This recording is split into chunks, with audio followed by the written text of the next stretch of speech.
स्वागत है आप सबका बजट के इस माह कवरेज में। वित्त मंत्री जी पहुंच चुके हैं संसद और बजट पेश करने की है तैयारी।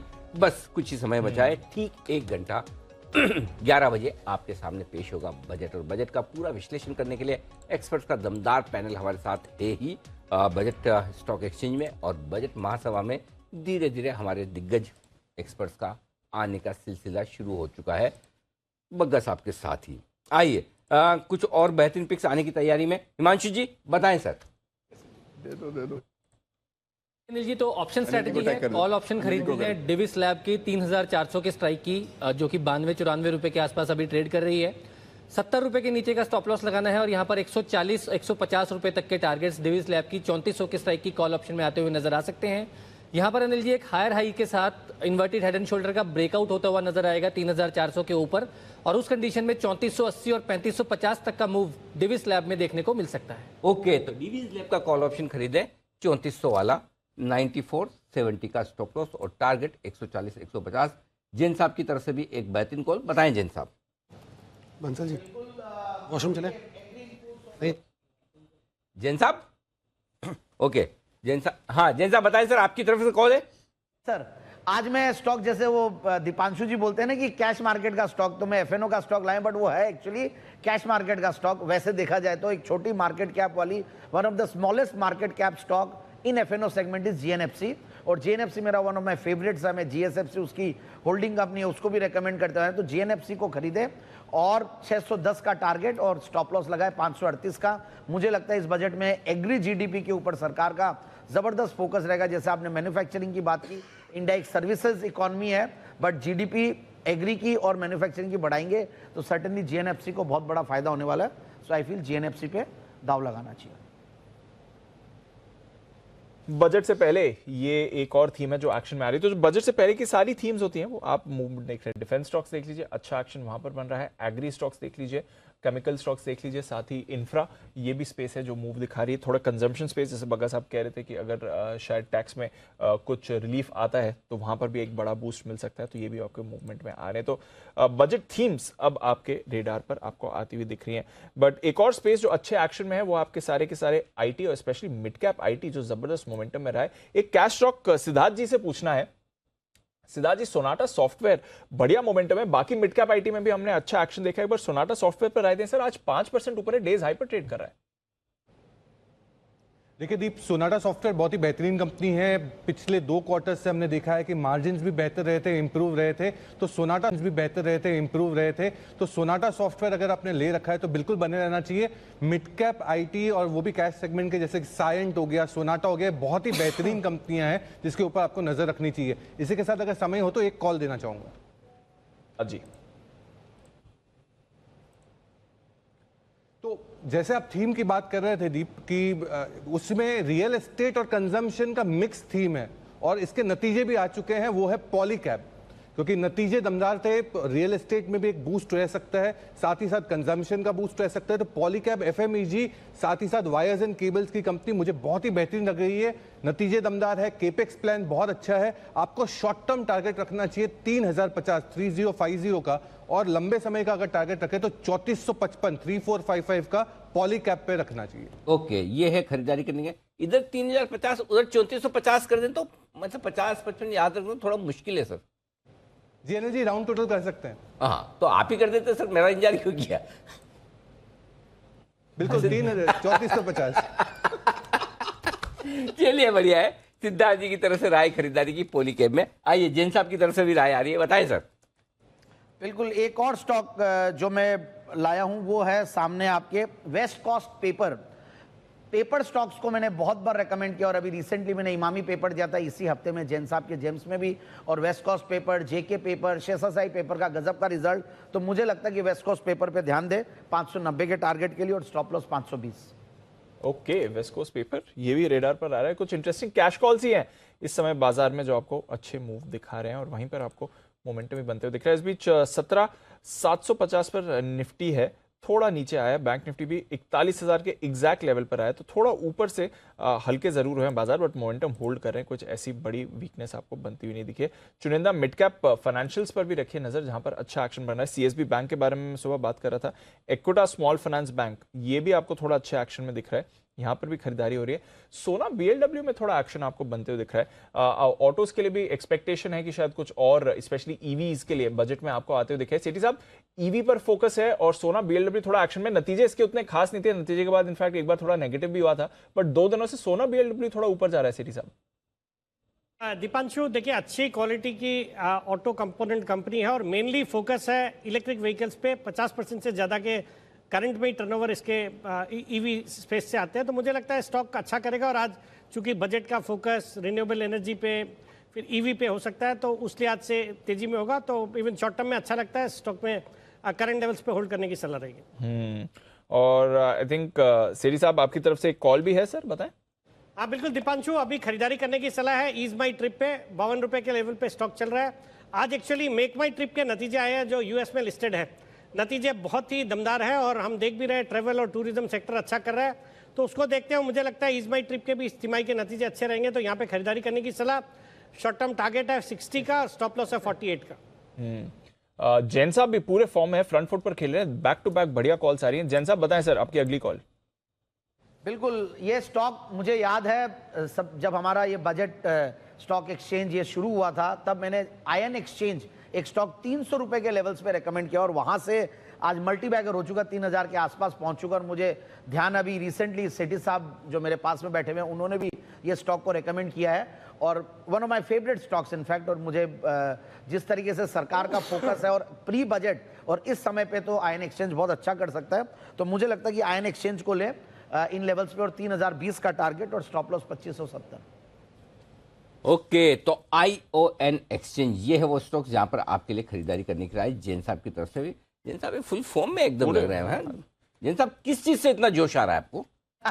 मुझे जोश आया है कुणाल जी की वजह से, जो स्मॉल कैप इंडेक्स की बात कही ना। हाँ। और मुझे फरवरी 27 तारीख का याद है दिन, जिस दिन small cap index last year 9100 के लगभग था और इस बार भी 9100 के आसपास छू के वापस से बाउंस किया है। तो मुझे लगता है कि बजट में एमएसएमईज को लेकर, स्मॉल स्केल कंपनीज को लेकर जो भी माहौल बनेगा, तो उन सब से स्मॉल कैप इंडेक्स को बहुत फायदा होगा। हालांकि स्मॉल कैप इंडेक्स भी आजकल इंडिया का लेवल इतना बड़ा हो गया है, 16-17 हजार करोड़ की कंपनियों से स्टार्ट होता है स्मॉल कैप इंडेक्स की लेवल भी। बट फिर भी I am very bullish on the stocks and मुझे ऐसा लगता है कि कुछ बजट में भी इस सेक्टर के लिए कुछ ना कुछ आएगा।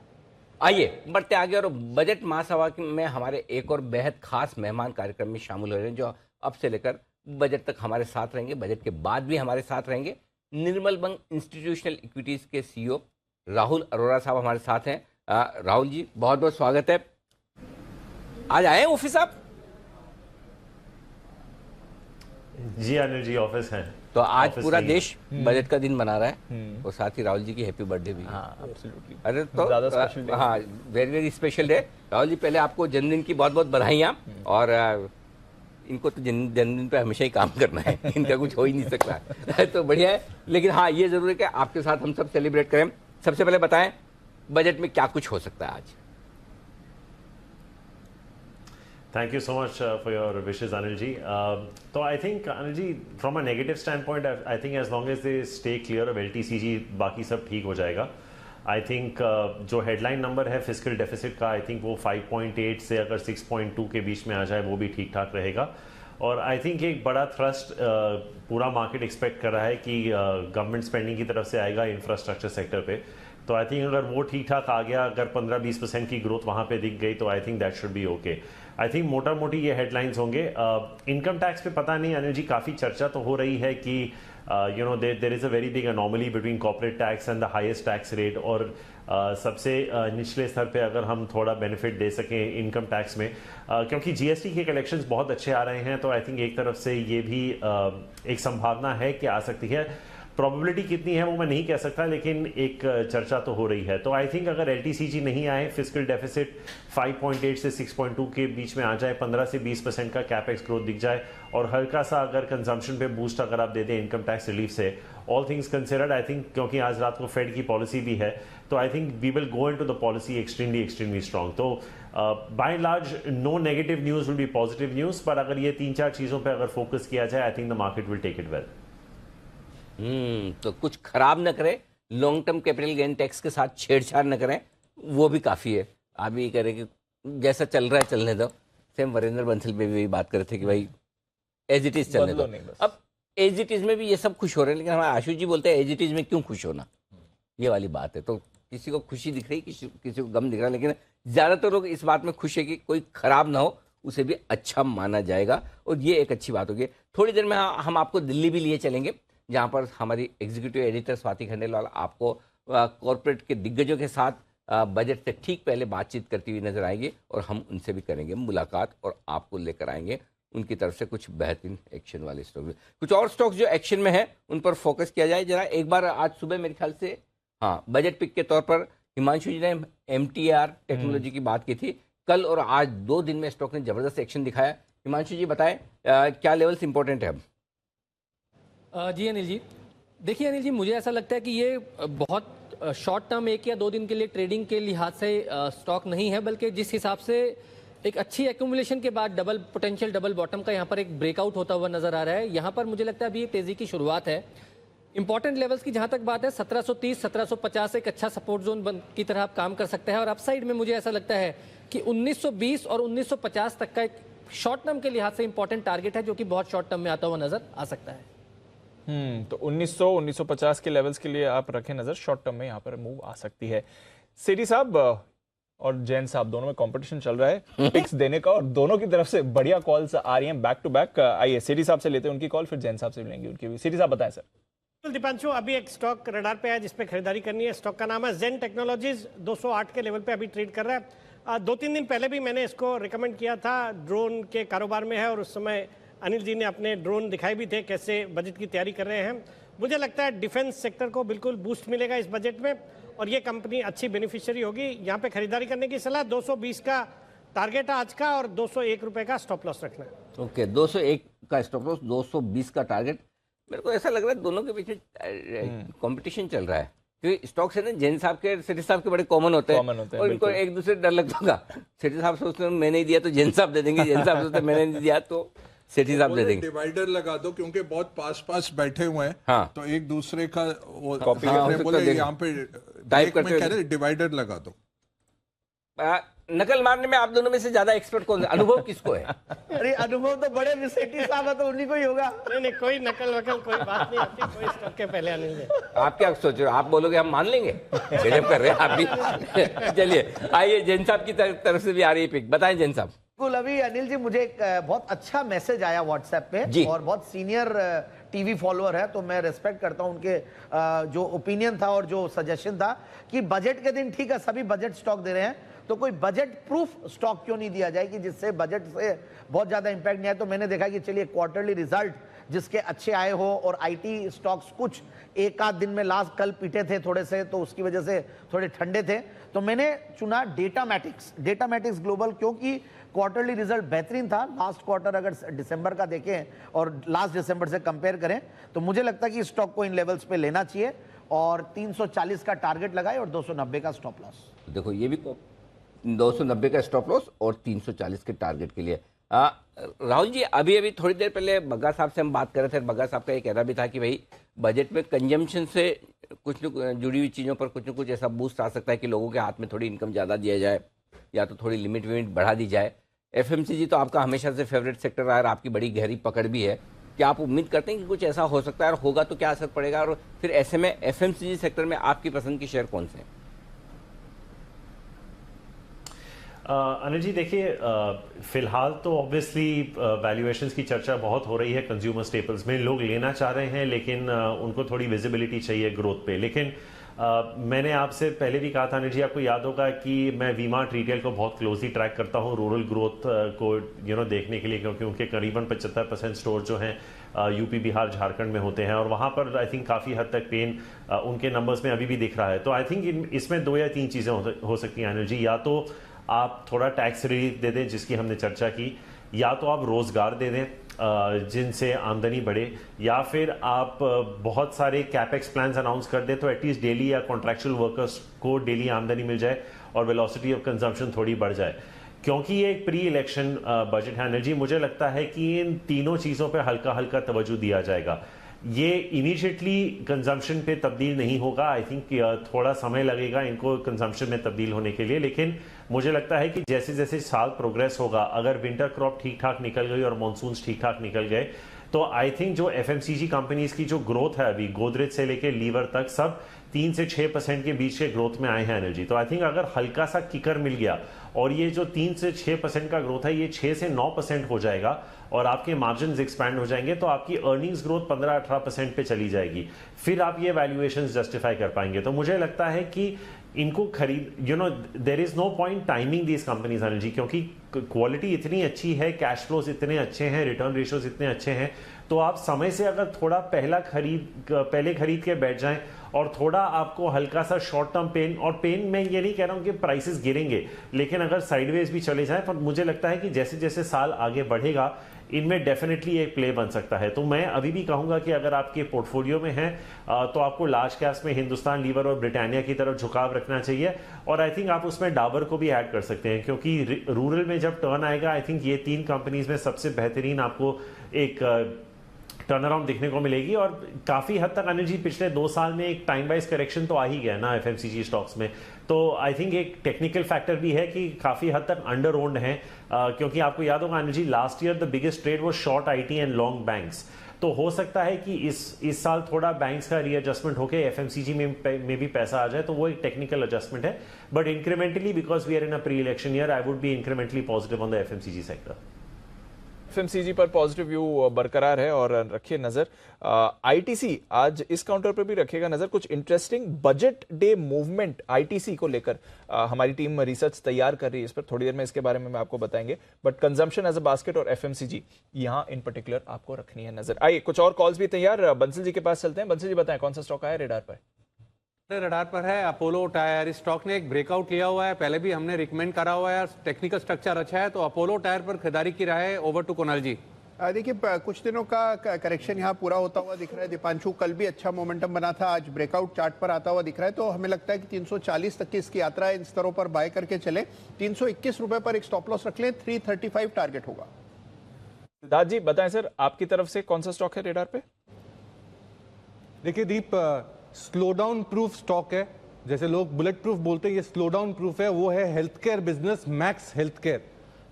कैपेसिटी एक्सपेंशन भी है 4000 करोड़ का 5 से 7 सालों में। साथ ही साथ अगर देखा जाए तो यहाँ पे बहुत ही बेहतरीन मार्जिन्स में भी एक्सपेंशन, एवरेज ऑक्यूपेंसी बढ़ रही है। तो मैक्स हेल्थ केयर जितना भी स्लो डाउन आ जाए आ जाने दो, पर ये हेल्थ केयर में स्लो डाउन नहीं आता है। तो max health care positional target है 504।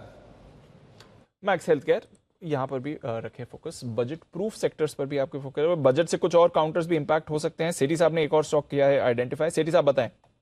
बिल्कुल दीपांशु, खरीदारी करने की सलाह है। ग्रीव्स कॉटन में जो अभी 148 के आसपास ट्रेड कर रहा है, एक ज़बरदस्त कंपनी है, और हाल ही में जो ऑटो एक्सपो में इन्होंने 6 नए मॉडल 2 व्हीलर 3 व्हीलर के इलेक्ट्रिक मॉडल्स लॉन्च करे, और वैसे डीजल इंजन के लिए जानी जाती है कंपनी। तो यहाँ खरीदारी करने की सलाह, 160 का टारगेट है, 140 का स्टॉप लॉस रखना।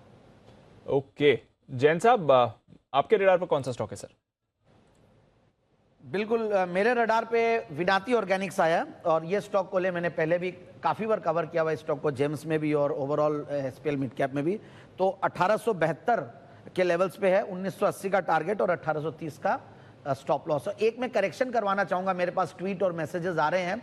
मैंने जो आज सुबह स्टॉक दिया था वो डीसीएम श्रीराम इंडस्ट्रीज है, जिसके भाव अभी 74 रुपया। तो डीसीएम के भी 3-4 लिस्टेड कंपनीज है, तो कंफ्यूज रहते, तो शायद जो फ्लैश हुआ था वो बड़ी वाली कंपनी के भाव हुए थे। तो डीसीएम श्रीराम इंडस्ट्रीज जो कि 74 रुपया का भाव है, उसको करें। 867 वाला मैंने रेकमेंड नहीं किया था। यह है आपके लिए विनती ऑर्गेनिक्स में खरीदारी करने की राय जैन साहब की तरफ से। और इस बीच आपने देखा प्रधानमंत्री जी भी पहुंच चुके हैं संसद, और बजट पेश करने की तैयारी। बचे हैं 45 मिनट, और इस 45 मिनट से पहले देश ने पसंद किया है देखना जी बिजनेस। और मैं आपको एक बहुत इंटरेस्टिंग ट्वीट दिखाता हूं सर, जो हमारी पुरानी एक सहयोगी ने आज सुबह ट्वीट किया है, जो हमारी भी सहयोगी रही हुई है और जय ठक्कर की भी रही हुई है। जय जब पुराने जॉब में थे वहाँ पर मारवाड़ी स्टॉक में, सोनम मेहता मेरी रिसर्च टीम में रहा करते थे, उन्होंने सुबह आगाह लगा आज 1 फरवरी को आप बजट कौन से बिजनेस चैनल पर देखना पसंद करेंगे। और देखिए ये इंडिपेंडेंट है, हमारे साथ अब नहीं है, हमारे पुराने ऑर्गेनाइजेशन में हमारे साथ में काम करते। 70% लोगों का मानना है, ये आपके सामने देख लीजिए, ये इंडिपेंडेंट पोल है जो आपके सामने आता दिख रहा है। 70% लोग कह रहे हैं कि जी बिजनेस के साथ। इस पे अनिल जी एक तुकबंदी याद आ रही है। हाँ बताएं सर।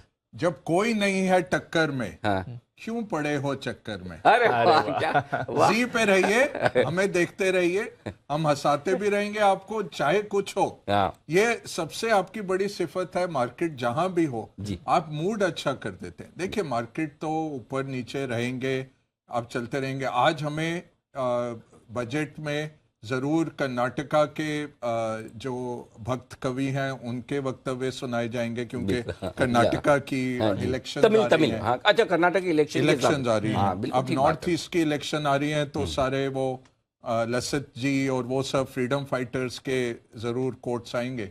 बट उस सब में आप हमारे साथ बैठे रहिए, हम हंसाते रहेंगे और आपको मार्गदर्शन भी करते रहेंगे। बिल्कुल मार्गदर्शन के लिए जब कोई नहीं है टक्कर में, क्यों पड़े हो चक्कर, क्यों पड़े हो चक्कर। गजब, मतलब पूरे मूड में सर। हाँ, ये तो सर मतलब ये वाली तो पहले से थी या स्पेशल तैयारी की? अभी वेरी फ्रेश।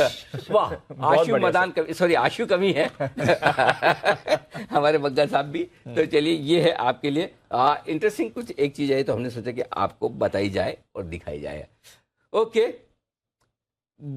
बजट बोनांजा तीसरे घंटे के सवाल के विनर्स का ऐलान करने का वक्त आ चुका है। पहले तो हम बता देंगे आपको तीसरे घंटे जो सवाल पूछा गया था, देख लेते हैं उसका सही जवाब क्या है और किन किन को मिला है इनाम। बजट कितने बजे पेश होता है?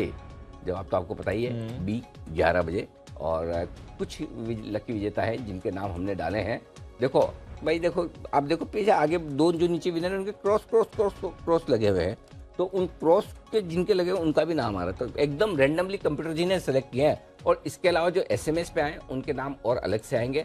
थोड़े और सोशल मीडिया टीम हमारी रैंडमली और नाम पिक करे। लेकिन एक चीज मैं बताना चाहता हूँ, नाम उन्हीं के पिक हो पाएंगे जिनके हैशटैग आपने लगाए हैं, क्योंकि हम हैशटैग से ढूंढ रहे हैं। तो अगर बिना हैशटैग, बहुत सारे लोग मुझे ऐसे ही जवाब भेज रहे हैं, तो वो हम नहीं पकड़ पा रहे। बहुत सारे मैसेज आ रहे हैं, बहुत सारे ट्वीट्स आ रहे हैं। तो आप hashtag budget on Zee, hashtag Anil Singhvi दोनों इस्तेमाल करके अगर आप भेजेंगे तो हम तुरंत उनको पकड़कर आपके सामने उनमें से सेलेक्ट कर लेंगे। अब आइए चौथा सवाल। चौथी बार किस्मत आजमाने का है आपके लिए मौका। निर्मला सीतारमण जो हमारी वित्त मंत्री जी हैं, उन्होंने अब तक कितनी बार बजट पेश किया? आज का मत गिनेगा, आज का छोड़ करे।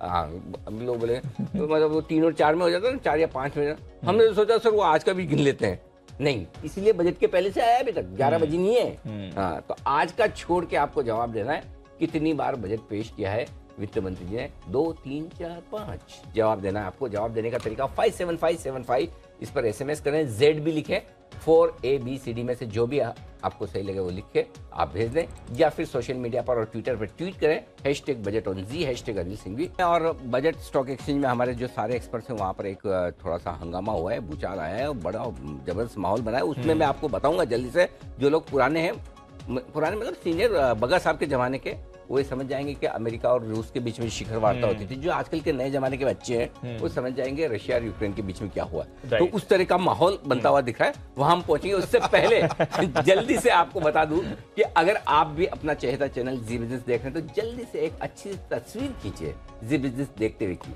ऐसे बिल्कुल आराम से रिलैक्स होके, या फिर अपनी पसंद की सेल्फी ले और जल्दी से मुझे भेज दें जी बिजनेस देखते हुए की आपकी तस्वीर। 2 हैशटैग यूज करें, hashtag budget on Zee, hashtag Anil Singhvi. आप भेजे फोटो, हम चुनिंदा फोटो को आपके सामने रखेंगे और दिखाएंगे भी। तो बढ़िया अपनी सेल्फी या फिर फोटो खुद खींचिए या खिंचवाइए और जल्दी से भेजिए। तब तक आइए क्या कुछ हो रहा है बजट स्टॉक एक्सचेंज में, मैं आपको लिए चलता हूं वहां पर। देखिए कोई खास और बड़ा मेहमान है।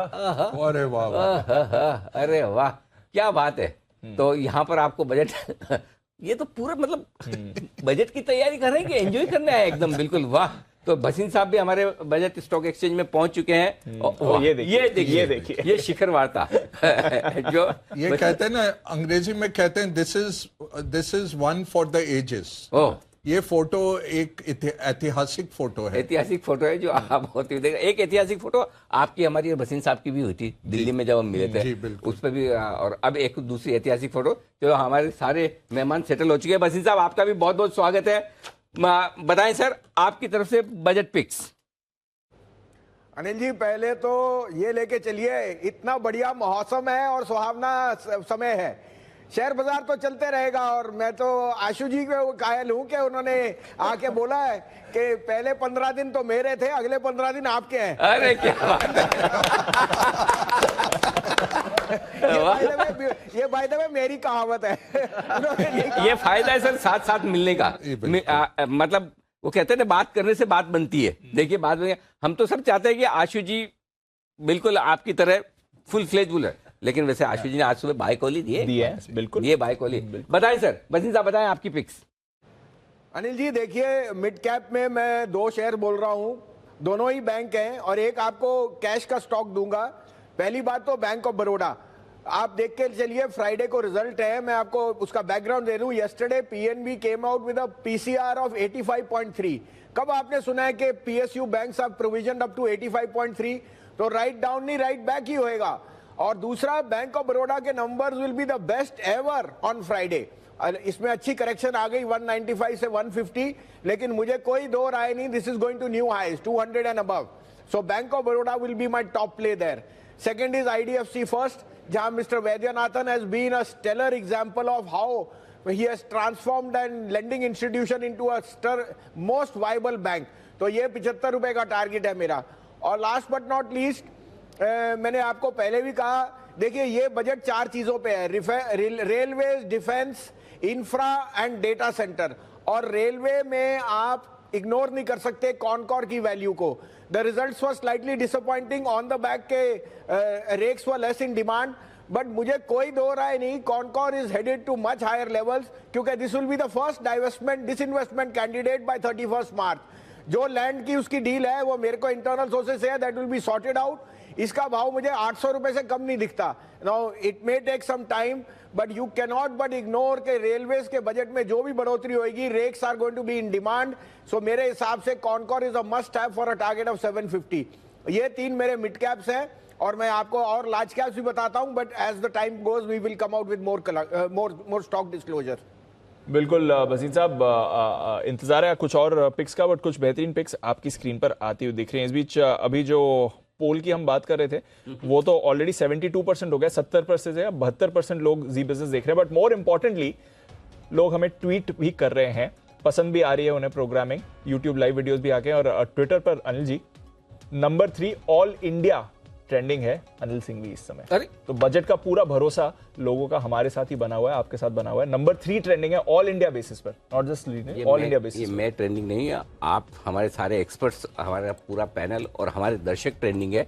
तो जाहिर सी बात है, अगर 70% 75% लोग देख रहे हैं जी बिजनेस, तो hashtag budget on Zee, hashtag Anil Singhvi, ये दोनों हमारे जो हैशटैग है वो ट्रेंड होते हुए दिख रहे हैं। तो आप सबको उसके लिए बहुत बहुत बधाई कि चलिए सबसे ज़्यादा लोग ये देखना पसंद कर भी रहे। आइए हमारे साथ कुछ और खास मेहमान कार्यक्रम में शामिल हो रहे हैं। स्टूडियो में बजट महासभा में पधार चुके हैं वरिंदर बंसल जी, टीपी ओसवाल साहब, जाने माने इंटरनेशनल टैक्स एक्सपर्ट और जाने माने बाजार के विशेषज्ञ बसंत माहेश्वरी साहब भी हमारे साथ जुड़ चुके हैं। आप सबका बहुत बहुत स्वागत है।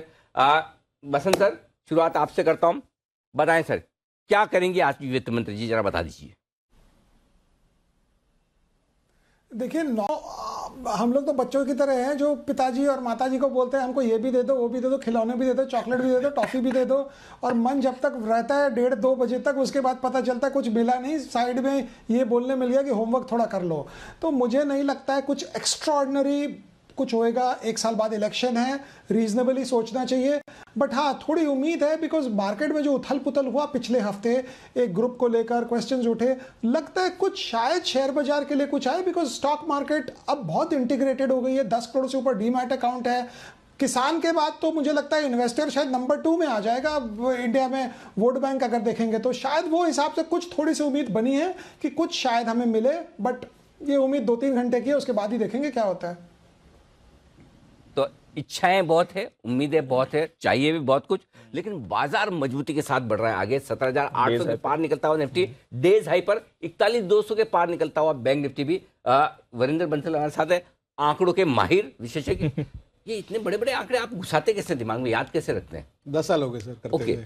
आपके साथ मालूम है कि अभी हम लोग 10 साल से यही काम कर रहे हैं। नहीं बिल्कुल, और इसीलिए हम बड़े निश्चिंत होते हैं जब आंकड़ों की बात होती है। वो 3 या 4 बड़े आंकड़े जो आज आप देखेंगे बजट में, जिन पर नजर रहेगी आपकी। कैपिटल एक्सपेंडिचर सर, सबसे जरूरी नंबर वही है। कितना? 7.74 लाख करोड़ लास्ट ईयर था, इस साल उम्मीद है कि 9 लाख करोड़ होगा। आई थिंक वो सबसे जरूरी नंबर एक है जिसको देखना चाहिए, सबसे पहला नंबर। ठीक है। दूसरा नंबर सर, जो फिजिकल डेफिसिट की बात कर रहे हैं हम लोग, वो 18 लाख करोड़ की बात करेंगे, 18 लाख करोड़ होना चाहिए। ओके। कल अगर आप देखोगे तो कल रूपी डेप्रिशिएट हुआ था बहुत तेज। करेक्ट। तो लोग सोच रहे हैं कि क्या ये इसमें गवर्नमेंट का बोरिंग ज्यादा आ सकता है कि नहीं आ सकता। अगर फिजिकल डेफिसिट 19 लाख करोड़ के आसपास चला गया या 19 साढ़े 19 लाख करोड़ चला गया तो शायद बॉन्ड यील्ड्स पे झटका लगेगा। अगर वो लगा तो शायद बैंक्स के लिए अच्छा नहीं होगा वो। तो फिजिकल डेफिसिट का नंबर बहुत ज़रूरी है। एक और चीज़ ज़रूरी है सर, ये पहली बार ऐसा हुआ है कि गवर्नमेंट ने बोला कि मैं 12 दिन दौरा करूंगा लोगों को समझाने के लिए कि ये बजट है क्या। अच्छा। आई डोंट इवन रिमेंबर कि गवर्नमेंट ने पहले कभी ये बात तो की इतना है। मुश्किल बजट देने वाली कि हमें समझ नहीं They are आएगा। saying कि it will be pro public, अच्छा। but they are saying for the first time कि हम लोग 12 दिन का दौरा करेंगे सारी भारत में करेंगे और समझाएंगे ये बजट। सो यहाँ तो आई नो कि उम्मीदें नहीं है, budget is just a statement of accounts and blah blah all those things, but क्या ये हिस्टोरिक बजट हो सकता है कि नहीं हो सकता, जहाँ पे हमें 12 दिन लगेगा कि हाँ ये बजट समझाने में, वो अच्छा होगा बुरा होगा मालूम नहीं है।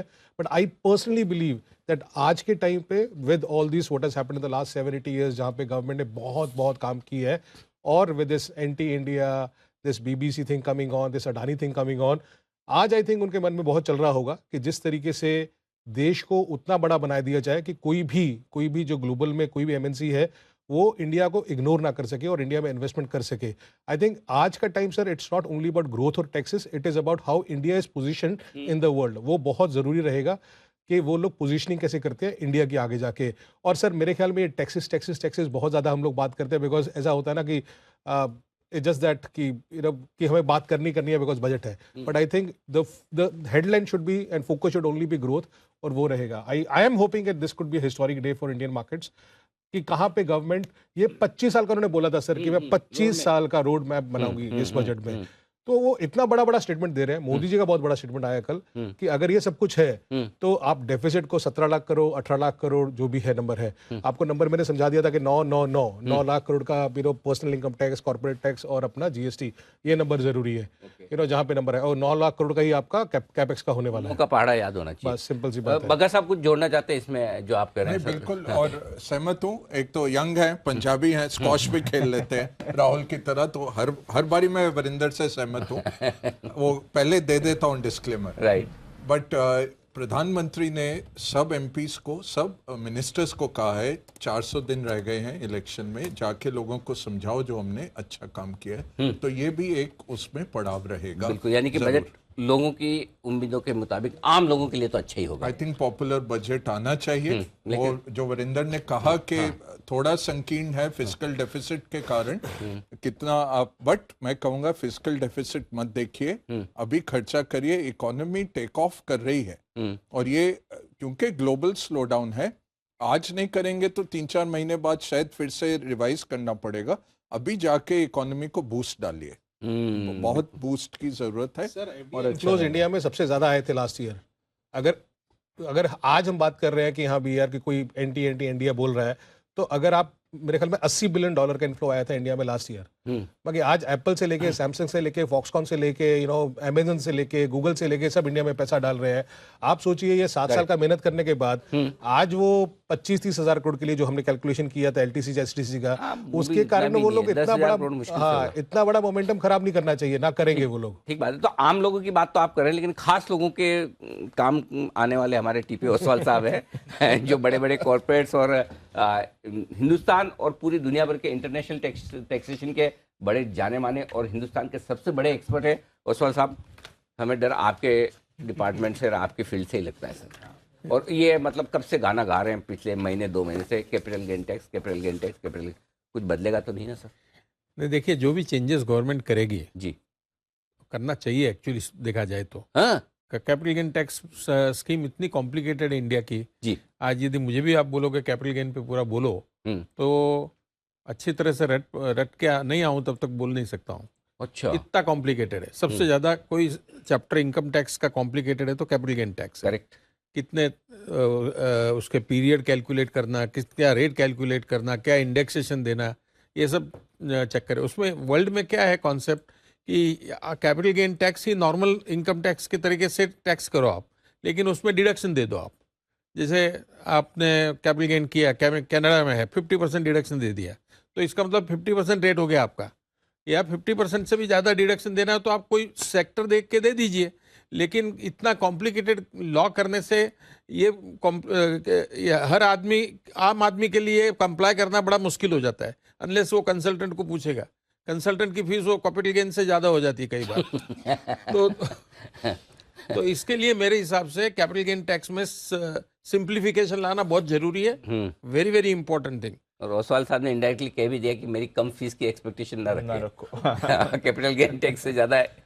लेकिन कैपिटल गेन टैक्स वाला मामला इतना मुश्किल है, टैक्स वाला मामला इतना मुश्किल है, उसको आसान भाषा में समझाने के लिए और जल्दी और आपके लिए पूरा का पूरा डेवलपमेंट और विश्लेषण रखने के लिए हमारे पास एक और खास मेहमान है, वो है अरुण आनंद गिरी। अरुण गिरी जो टैक्स सूत्रा करके एक वेबसाइट है, वो उसके फाउंडर हैं और टैक्सेशन से रिलेटेड सारे एनालिसिस, विश्लेषण, जो भी कोर्ट्स के डिसीजंस होते हैं वो सारे उनके पास मिलते हैं। तो अरुण, आज टैक्स को लेकर क्या उम्मीद की जाए वित्त मंत्री जी?